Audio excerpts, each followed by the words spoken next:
les cheveux lisses étaient un symbole de beauté.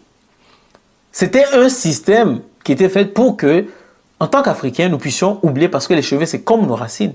Et les cheveux, il y a des gens qui se coiffaient de ça, parce que c'était une manière de communiquer dans certaines tribus. Et quand vous regardez dans l'histoire de la colonisation, qu'il y avait des esclaves, ils avaient compris cela. Et finalement, tous les esclaves se faisaient raser la tête parce que ça avait une signification. Et dès que les têtes étaient rasées, les gens ne pouvaient plus se comprendre. Donc, il faut partir de ça. C'est un article qu'on lit, mais c'est profond.